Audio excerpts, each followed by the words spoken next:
नमस्कार सम्पूर्ण लोककथा प्रेमी मित्रबन्धुहरूमा। आज हामी लोककथा पाठ्यश्रव्य दृश्य प्रतिष्ठानको 303औं भाग लिएर आएका छौँ। यहाँ हामीले वाचन गर्ने आज विशेष कार्यक्रम हो। 7 जना नारी स्रष्टाहरूका सृजनाहरू आज वाचन गरिनेछन्। सृजनामा पनि लघुकथा नै वाचन गरिनेछन्। ती लघुकथाहरू पनि वरिष्ठदेखि कनिष्ठसम्मका नारी सर्जकहरूको सृजना आज हामीले सुन्नेछौँ। उहाँहरूको मनोभावना कस्तो रहेको छ, आजका नारी के भन्न चाहन्छन्, यसैलाई प्रतिनिधित्व गर्दै आजको वाचन अगाडि बढ्नेछ। निश्चय नै नारी आवाज, नारी स्वरमा एक किसिमको नयाँपन हामी भेट्नेछौँ।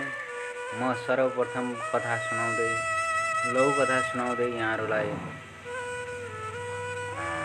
विश्लेषण गर्ने जिम्मा दिन चाहन्छु। आज वाचन गर्ने कथाहरूको सूची यस्तो छ। 203 भागका लागि मिति 2079 भदौ 2 गते बिहिबार। विशेष वाचन तथा विश्लेषण गर्नका लागि म अहिले नन्दलाल आचार्य उपस्थित भएको छु गोलबजारबाट, र साथमा हाम्रा मित्रहरू निरज कोइराला इटरीबाट र मनोहर पोखरेल राजुगाजबाट हुनुहुन्छ। उहाँहरूलाई समेत हामी समेट्ने प्रयास गर्नेछौँ। हेरौँ हामीलाई प्रविधि र समयले कसरी साथ दिन्छ, त्यही अनुसार हुनेछ। सर्वप्रथम वाचन गर्न ठिक्क पारिएको कथा छ लघुकथा बसन्तपुरको सडक बालक। बसन्तपुरको सडक बालक यो शीर्षकको लघुकथा रन्जुश्री पराजुलीले लेखेको हो। उहाँ पछि दोस्रो कथा उपदेश शीर्षकको छ, लता केसीले लेख्नु भएको हो। त्यस्तै तेस्रो कथा छ मेरा बा, त्रिपुरा खरेलले लेख्नु भएको। चौथो माया शीर्षकको ममता मृदुलले लेख्नु भएको। पाँचौं शुभकामना रचना शर्माले लेख्नु भएको। छैटौं चित्र शीर्षकको लघुकथा शुभ शर्माले लेख्नु भएको। त्यसै गरी सातौं हित शीर्षकको लघुकथा लक्ष्मी रिजालले लेख्नु भएको। अब पहिलो लघुकथा वाचन गरेर म आजको कार्यक्रमको शुभारम्भ गर्न चाहन्छु। म यहाँ देखिरहेको छु स्क्रिनमा लक्ष्मीकान्त चौधरीजी सायद पालिसक्नु भएको छ, उहाँलाई हार्दिक स्वागत छ। अब हामी रन्जुश्री पराजुलीको बसन्तपुरको सडक बालक भन्ने शीर्षकको यो मन छुने लघुकथा पढ्न गइरहेका छौँ। कथा यसरी अगाडि बढ्दछ। सधैँ झैँ यो शुक्रबार पनि हामी बाहिर खाना खान गयौँ। प्रत्येक पटक झैँ यो पटक पनि हामी नयाँ रेस्टुराँमा जाँदै थियौँ। श्रीमतीको खोजेर सरप्राइज भन्दै हिमाल रेस्टुरेन्टतिर ओरिजिनल नेपाली स्वाद लिन गुड्यौँ। केटाकेटी वाउ भन्दै रमाउन थाले। हामी भर्खरै सन फ्रान्सिस्को जस्तो ठुलो सहरबाट मिजोरी राज्यको सेन्ट लुइस सहरमा बसाइ सरेका थियौँ। श्रीमतीले इच्छा गरेकी थिइनन्, तर संसारकै एउटा नामी बियर कम्पनी वर्ल्ड वाइजरमा सुविधासहित काम पाएकोले धेरै चिसो र बरफ पर्ने भए तापनि हामी गयौँ। जानुको अर्को कारण ठुलो सहरभन्दा जीवन निर्वाहका लागि सानो सहर चाहिँ सहज हुन्थ्यो। कम खर्चिलो भएर पनि हो। हामी हिमालय रेस्टुरेन्टमा पुग्यौँ। भित्र पस्ने बित्तिकै नेपालीपनको झझल्को लाग्ने हिमाल, डाँफे, गुराँस, बुद्ध आदिका तस्बिरहरू भित्तामा राखिएका थिए। काउन्टरमा बस्ने जापानी जस्ती युवतीले निहुरेर नमस्ते भनिन्। हामी सिटमा बसेपछि एउटी त्यस्तै तर प्रौढ महिलाले मेनु ल्याएर राखिदिइन्। मैले म्याम, हामी नेपाली स्वादको खाना खान आएका हौँ, भने उनी 1 मिनेट भन्दै भित्र पसिन्। त्यसपछि एकजना भलाद्मी भोटे अनुहारको प्रौढ हाँस्दै मेरो नाम निमा शेर्पा हो भन्दै आए। त्यसपछि हाम्रो संवाद एउटै परिवारको जस्तो भयो। उनले काउन्टरमा बस्ने मेरी छोरी हुन् भने। उसले मास्टर्स गरिसकी 2टा छोराहरू कलेजमा पढ्दैछन्। श्रीमती कोरियन हुन् भने। मैले जिज्ञासा राख्दै हिमाली भेगको शेर्पा जाति तपाईँ यहाँ यो अवस्थामा कसरी आइपुग्नुभयो त भने। सबै भाग्यको खेल हो। नाम्चेको एउटा गरिब केटो हुँ म। अहिले प्राडा निमा शेर्पा नामले विश्वविद्यालयमा कार्यरत छु। मेरो जीवनको इतिहास मार्मिक छ। मेरो भगवान जस्ता धर्मपिता जोन स्मिथको कृपा दृष्टिले म यहाँ आइपुगेको हुँ भने। उनले भित्तामा झुन्ड्याएको एउटा तस्बिर बसन्तपुरमा बोरा ओढेर सुतिरहेको सडक बालकको लाइनमा एउटा 11 वर्ष जतिको खाद्यलाई औँल्याउँदै यस्तो थियो मेरो बाल्यकाल भने। रन्जुश्री पराजुली, अमेरिका। यहाँ हामी अन्तिमको वाक्य फेरि दोहोऱ्याएर पढौँ। उनले भित्तामा झुन्ड्याएको एउटा तस्बिरमा बसन्तपुरमा बोरा ओढेर सुतिरहेका सडक बालकहरूको लाइनमा एउटा 11 वर्ष जतिको खाद्यलाई औँल्याउँदै यस्तो थियो मेरो बाल्यकाल भने। रन्जुश्री पराजुली, अमेरिका। यसरी कथा समाप्त भएको छ। अब यसको टिप्पणी पनि सुनौँ। यस लघुकथा सिर्जनाले मन छोयो। घना कथावस्तु ओगटेको यसले लघुकथा होइन लघु उपन्यास बन्ने सामर्थ्य राख्दछ। लेखन शैली र शिल्पमा जादु छैन। बुढ्यौली ढाँचाको चोखो उदाहरण हो यो। विदेशिएका नेपालीका कुरा थाहा पाउँदा कथावस्तुमा नयाँपन महसुस हुन्छ। निरन्तर सामाजिक सञ्जाल लघुकथा लेखन यात्रामा सक्रिय रहनका साथै लघुकथा पाठ्यश्रवी दृश्य प्रतिष्ठानको लघुकथा विकास अभियानमा हजुरको सहयोग र समर्थनको लागि हार्दिक शुभकामनाका साथ सादर निवेदन छ भनेर हामीले टिप्पणी तयार गरेका छौँ। यो दोस्रो कथा उपदेश शीर्षकको लता केसीको यो कथा यस्तो छ। एक त राति छिट्टै खाएर सुत्नुपर्ने अनि 6 बजे सखारै कक्षामा पुग्नुपर्ने मेरो दैनिकी थियो। बिहानीको 3वटा कक्षा लिएपछि आन्द्रा क्याउ क्याउ कराउँथ्यो। तेस्रो घन्टी कहिले सकिन्छ म खान आतुर हुन्थेँ। घन्टी बज्नासाथ केही नसोचिकनै आज पनि दौडेर खाजा खाने पसलमा पुगेँ। ऊ आइपुग्यो। मैले ठाडै सोधेँ, आज किन ढिलो गरेर आयो? ऊ केवल फिस्स हाँस्यो। मेरो जवाफ दिएन, बरु सधैँ झैँ ऊ भन्न थाल्यो, कसैले केही सहयोग गर्यो वा गुण लगायो भने हामीले उसलाई धन्यवाद भन्नुपर्छ। त्यसो गर्दा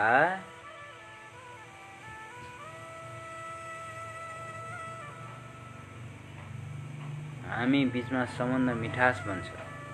मैले पनि उसका कुरा सुने मात्र जवाफ फर्काइन। मलाई यस बेला कुराभन्दा भोक तीव्र थियो। पहिलो कक्षामा के पढाइ भयो? मेरो कक्षा छुटेर मैले गुमाएँ कि भन्दै प्रश्न तिर्स्यायो। मैले उसलाई सन्तोषपूर्ण जवाफ दिएँ। उसले हतारमा भएकोले खाजा खाने पैसा बोक्न बिर्सेँ भन्यो। यसको उदर पूजा मैले नै गरिदिएँ। छुट्टिने बेलामा उसले अनुरोध भिसायो, आज अन्तै काम छ, म कक्षामा जान्न, नोट्स सहयोग गर है।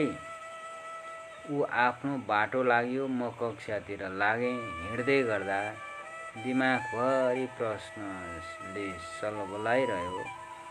अरूलाई सधैँ धन्यवाद भन्न सिकाउने ऊ आज आफ्नो पालोमा चाहिँ किन चुकेको होला यसरी कथा अन्त्य भएको छ।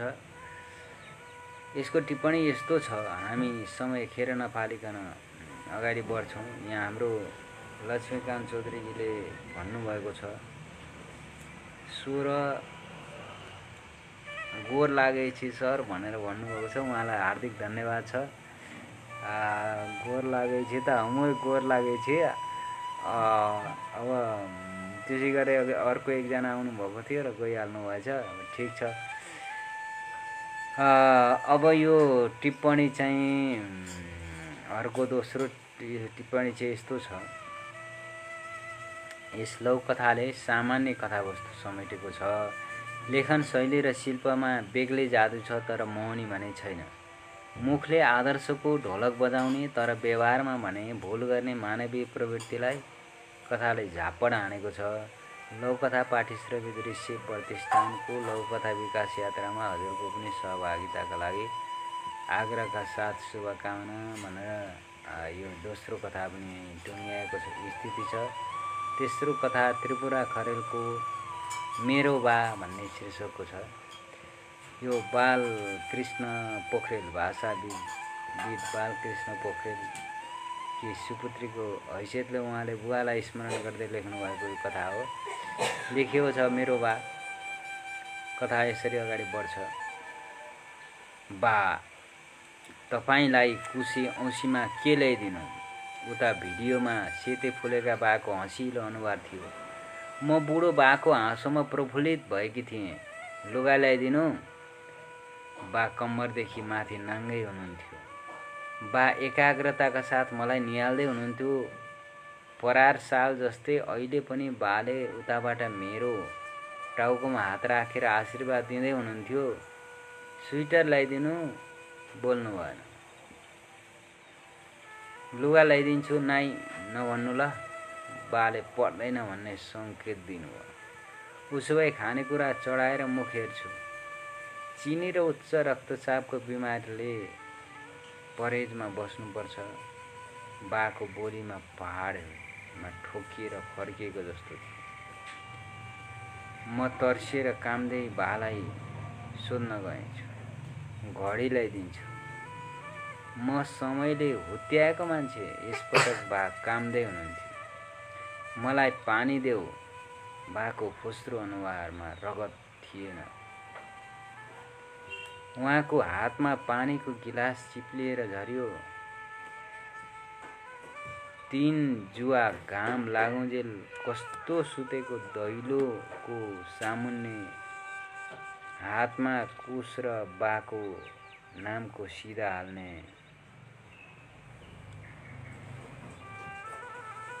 झोला लिएर पुरेत बा ठिङ्ग उभिएका थिए भनेर कथा समाप्त भएको छ।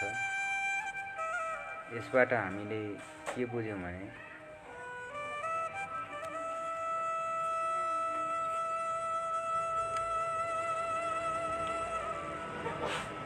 यो चाहिँ यस लौकथाकी सर्जक त्रिपुरा खरेल भाषाविद बालकृष्ण पोखरेलकी सुपुत्री हुनुको हैसियतले आफ्नो बाको जन्मदिवसको स्मरणमा यो कथा सिर्जना गर्नुभएको छ। यसले आफैमा मननीय र अनुकरणीय काम उहाँले गर्नुभएको छ।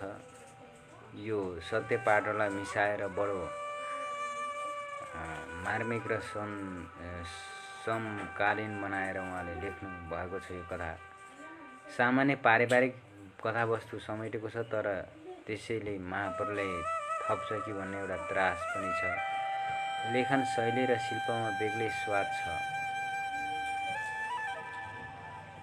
कसैलाई के को सुर त घरज्वाइँलाई खानेकै सुर भने चाहिँ बालाई साह्रो गाह्रो परेको छ, तर पुरोहितलाई सिधा थाप्ने ल्याउन छ। लौकथा पाठ्यश्रवी दृश्य प्रतिष्ठानको लौकथा अभियानमा यहाँको साथ र सहयोगको अपेक्षा भनेर यो टिप्पणी टुङ्गिएको छ। अब अर्को कथा म वाचन गर्ने अनुमति चाहन्छु। चौथो कथा ममता मृदुलको माया शीर्षकको कथा यस्तो छ। यति धेरै माया नगर न, सम्बन्ध टुट्न सक्छ। बारम्बार राजाले भनेको सुनेकी छिन् रानीले। छक्क पर्छु। माया गर्दा सम्बन्ध टुट्छ झन् ऊ अचम्म मान्छिन् र भन्थिन्। एक दिन सम्बन्ध सकिएको घोषणा गरियो राजाले। रानी मौन बसिन्। राजा अगाडि बढ्यो। सम्बन्धका खातमाथि खात थप्दै गयो। खुसी आनन्दको खोजीमा निस्केको राजासँग सबै सम्बन्ध गाँसे। खुसी आनन्दको खोजीमा निस्केको राजासँग सबै सम्बन्ध गाँस्थे। रानी एक्लै जीवनको रथ तान्न थालिन्। समय फेरि फर्कने छैन। दृष्टिकोण परिवर्तन हुने छैन। रानीले सोचिन्। अस्पतालको शय्यामा सुतेको राजाका औँला हाते फोनमा सलबलायो। रानी, म वीर अस्पतालको सर्जिकल वार्डको 17 नम्बर। रानीले फोन काटिन्।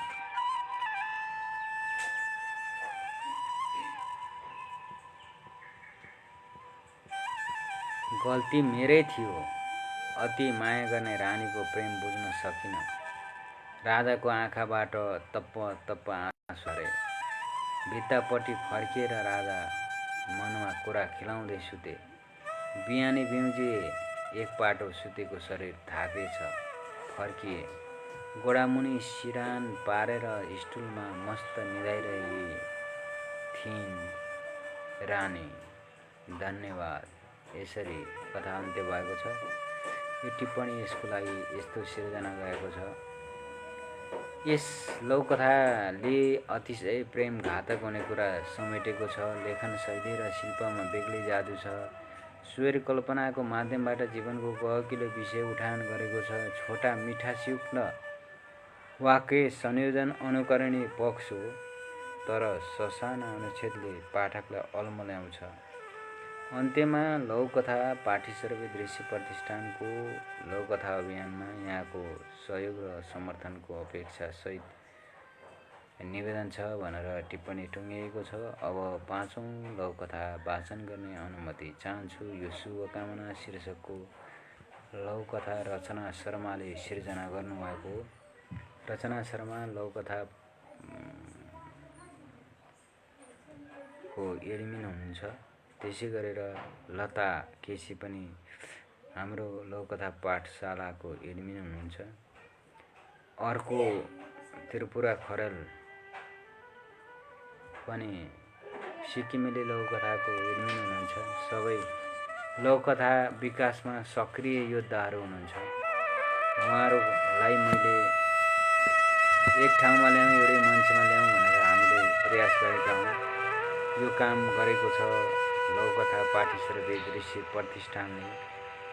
र उहाँहरू साथीजनालाई आफ्नो तर्फबाट एकजुट बनाउन खोजिएको छ। उहाँहरूको आवाजलाई, बुलन्द आवाजलाई स्वर दिने प्रयास गरिएको छ।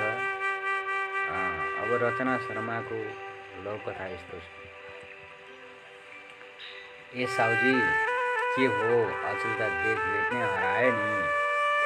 हाम्रो फेसबुकमा बाहेक धेरै समयसम्म बल्ल आज होला हाम्रो भेट भएको। हो नि शरण बाबु, के गर्नु, आफ्नो व्यस्तता छ सबैलाई। अनि बुवा आमाको के खबर छ? ठिक छ साउजी, बरु एउटा राम्रो टोपी देखाउनुहोस् न। ल यो टोपी हेर्नुहोस् त बाबु, राम्रो छ। कतिको हो नि? 150 पर्छ यसको। अलि राम्रो देखाउनुहोस् न। यो त ठिकैको लाग्यो। ल बाबु यो लगाउनुहोस्। यो पूर्वेली ढाका टोपी हो, 500 पर्छ। सिसाको र्याकबाट टोपी झिकेर देखाउँदै भने व्यापारीले। उसले टोपी लगायो, सुहायो कि सुहाएन भनेर जाँच्नका लागि मोबाइल झिकेर सेल्फी पनि खिच्यो। पालपाली ढाका टोपी देखाउनुहोस् न, यो पूर्वेली त अलिक सुहाएन क्या। बाबु पालपाली त झनै धेरै महँगो पर्छ, 1000 देखि 1500 सम्मका छन्। पैसाको चिन्ता नगर्नुहोस् न साउजी, चित्त बुझे 2000 पर्ने पनि भए पनि लिउँला न। उसको कुरा सुनेर व्यापारी ढुक्क भए र राम्रा राम्रा काली टीका ढाका टोपी फिँगाएर देखाउन थाले। उसले राम्रो लागेको टोपी रोजेर सेल्फी खिची जाँच गरियो। साउजी नरिसाउनु होला, मलाई चित्त बुझेन यी टोपीहरूले, बरु अरू छन् भने देखाउनुहोस्। छैन बाबु, अरू त अब अन्तै खोज्नुहोस्, यति भनी व्यापारीको ध्यान अरू ग्राहकतिर मोडियो। बेलुका फेसबुक हेर्दै जाँदै एउटा स्टाटस र फोटोमा व्यापारीका आँखा टक्क अडिए। स्टाटसमा लेखिएको थियो, मेरो फेभरेट टोपी, टोपी दिवसको शुभकामना। कमेन्टमा धेरैले सोधेका थिए, शरण यस्तो राम्रो टोपी कहाँबाट किन्यो?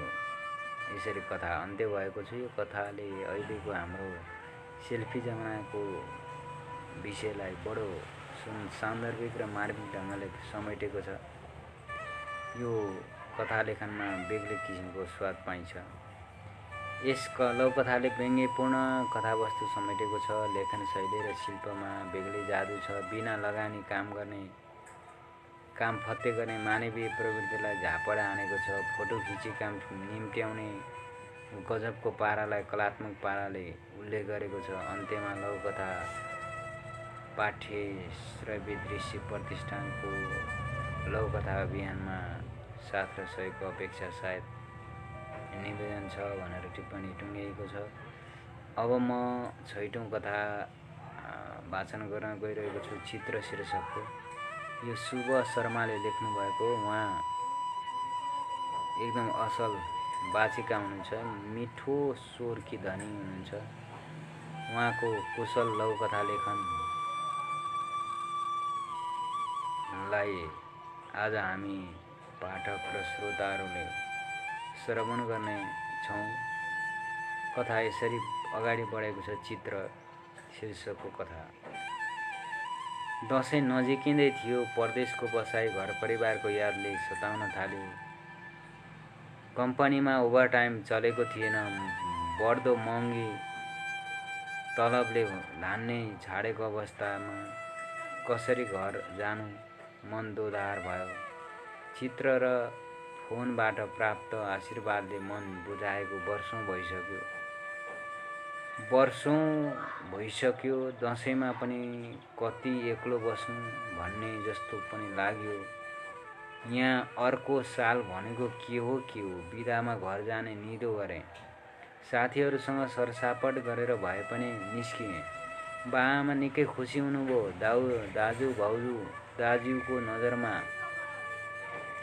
भाउजूको नजरमा उदासीनता थियो, किनकि यसपटक मैले झोला भिरेको थिइनँ, गुडाएको थिइनँ।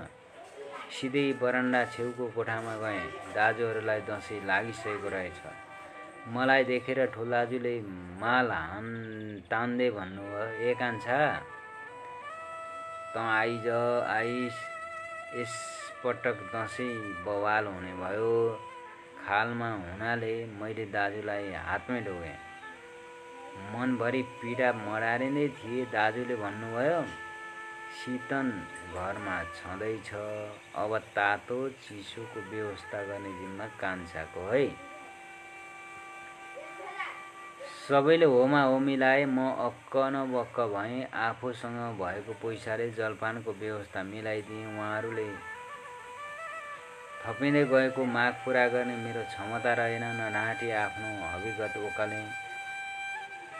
खालमा बस्ने सबैले मलाई नपत्याएझैँ गरेर हेरे। एकै स्वरमा गलल्ल हाँस्दै भने, केटो त टाढ पल्टेर पो फर्किएको रहेछ।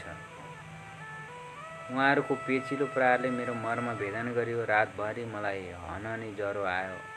म भित्र कोठामा एक्लै थिएँ, निदाउन सकिनँ। सोचिरहेँ, खल्ती रित्तो भएपछि देश हो या विदेश, दसैँ त उस्तै हुँदो रहेछ। यसरी कथा अन्त्य भएको छ। बडो मार्मिक। खल्ती रित्तो भएपछि देश हो या विदेश, दसैँ त उस्तै हुने रहेछ। यसको लौकथाले धन नभएपछि व्यवहार नाजुक हुने कुरा समेटेको छ। विदेशीका नेपालीहरूको दुखेसो शब्दमा व्यक्त भएको पाइन्छ। भ्रमले जीवन चल्दैन, जीवन चलाउन यथार्थको बोध गर्नुपर्छ भन्ने देखाएको छ। अन्तमा लघुकथा पाठ्यश्रवी दृश्य प्रतिष्ठानको लघुकथा यात्रामा यहाँको साथ र सहयोगको अपेक्षा साथ निवेदन छ भनेर लघुकथा टुङ्ग्याएको छ।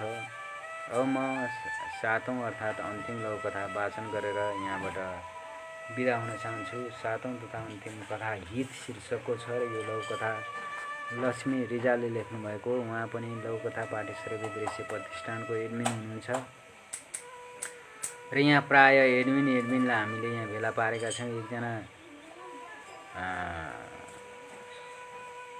रञ्जुश्री पराजुली मात्र एडमिन हुनुहुन्न, अरू सबै स्रष्टा मित्रहरू लघुकथा उत्थानमा चाहिँ लागिरहनु भएको व्यक्ति हुनुहुन्छ। अब यहाँ कुरा गरौँ हित शीर्षकको। तिमी लोभी त थिएनौ के साह्रो लालची बने कि आफैले नै कमाउनु पर्ला जस्तो छ। पतिदेवको कुराले मेरो अन्तस्करण च्वास्स घोच्यो। मैले पनि अन्धाधुन्ध भुइँत्रो हान्दै जवाफ फर्काएँ, कहिले लोभको जातै नभएकी भन्ने, कहिले भने लोभले पुरिएकी ठान्ने।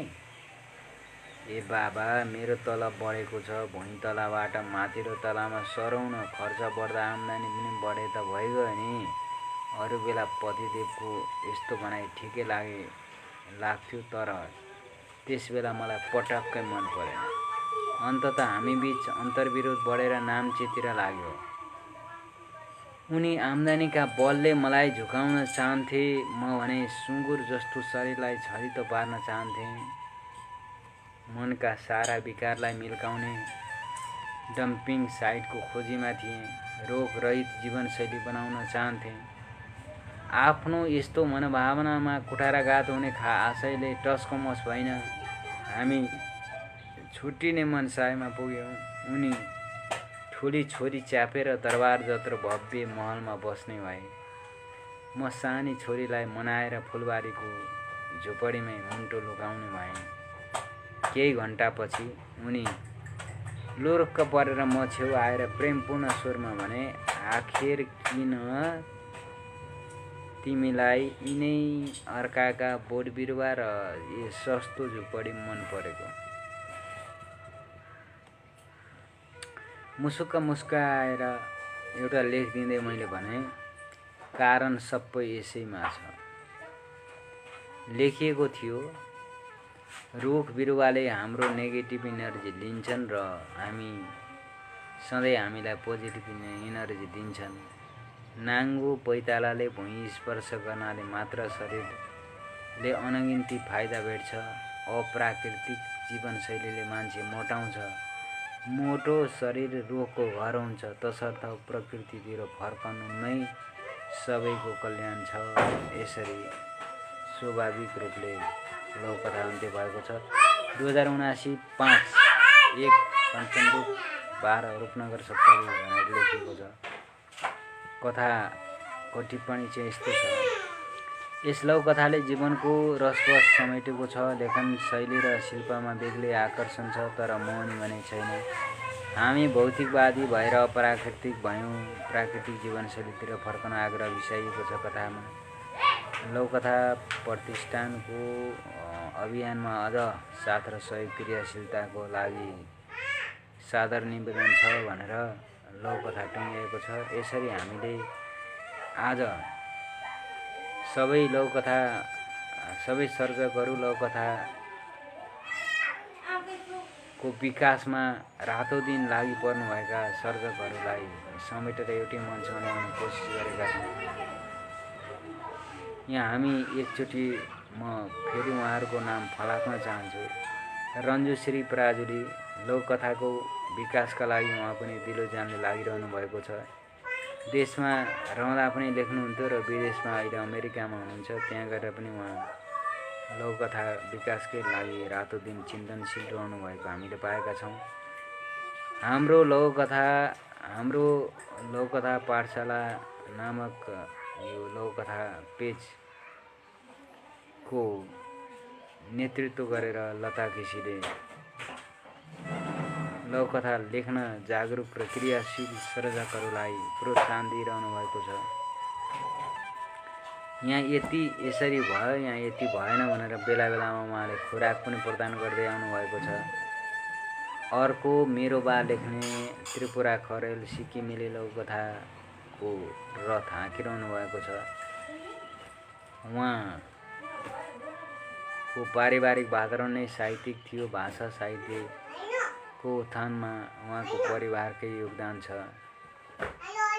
उहाँका पिता पुर्खाहरूकै योगदान छ र उहाँ पनि सक्रियताका साथ लागि पर्नु भएको छ। हरेक लौकथाहरू पढ्नुहुन्छ र उहाँले आफ्नो टिप्पणी पनि बिसाउने गर्नुभएको छ। उहाँले दिनुभएको टिप्पणीले सर्जकहरूलाई प्रोत्साहन र हिम्मत मिलेको छ। अर्को लौकथाको सौन्दर्य नामक पृष्ठको रथ हाँक्ने ममता मृदुल हुनुहुन्छ। उहाँले लौकथा समाज प्रदेश नम्बर 1 को अध्यक्ष भएर लौकथा विकासमा भूमिका खेलिरहनु भएको छ। लौकथाका सर्जक र स्रष्टाहरूलाई सम्मान गर्ने, उहाँहरूलाई उचित परामर्श दिने, प्रोत्साहित गर्ने, देखाउने काममा उहाँको क्रियाशीलता छ। त्यस्तै अर्को आधुनिक लौकथा मञ्च नामक लौकथा पृष्ठको पेजको एडमिन भएर काम गरिरहनु भएको रचना शर्मा हुनुहुन्छ। उहाँको सबैभन्दा राम्रो र गतिलो काम के मैले पाएको छु भने उहाँको एकल अभिनयमा अभिनयात्मक लौकथा उहाँले प्रसारण गर्नुहुन्छ। प्रत्येक शुक्रबार 8 बजे बेलुका मिठो स्वरमा उहाँले रचना वाचन 3 वटा 5 वटासम्म कथाहरूको वाचन गरेको पाइन्छ। लौकथामा खासै टिप्पणी गर्ने